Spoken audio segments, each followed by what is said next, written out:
తిరుపతిలో శ్రీలక్ష్మి పద్మావతి సమేత ప్రసన్న వెంకటేశ్వర స్వామి ఆలయం వివాదాస్పదంగా మారింది. ఆలయం ప్రభుత్వ స్థలంలో నిర్మించారని ఆరోపణలు వస్తున్నాయి. 2016లో అప్పటి ఎంఆర్ఓ ఈ ఆలయం నిర్మించారని కిరణ్ రాయలు తెలిపారు. ట్రస్ట్ ఆలయ వివాదంపై అధికారులను కలిసి విషయాలు తెలుసుకుంటారని ప్రకటించారు ఆయన. గత 4-5 రోజులుగా ఇక్కడ ఒక అద్భుతమైన దేవాలయం ఉంది. వెంకటేశ్వర స్వామి దేవాలయం చాలా అద్భుతంగా నిర్మించారు. ఈ దేవాలయము గురించి టీవీలో, పేపర్లో, సోషల్ మీడియాలో కొంచెం వివాదంగా వార్తలు వస్తున్నాయి.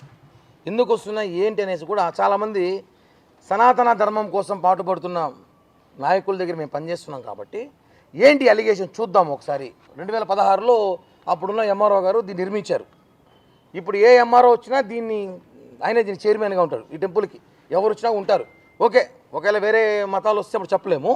హిందువులు వస్తే మాత్రం వాళ్ళే ఈ టెంపుల్కి చైర్మన్గా ఉంటారు. వేరే మతస్థులు వస్తే అప్పుడు పరిస్థితి వేరే మార్చుకుంటారు. అది అప్పుడు పరిస్థితి చూడాలి. కానీ ఎందుకు వివాదంగా మారిందంటే ఇక్కడ నిజంగా గుడి అయితే చాలా అద్భుతంగా ఉంది.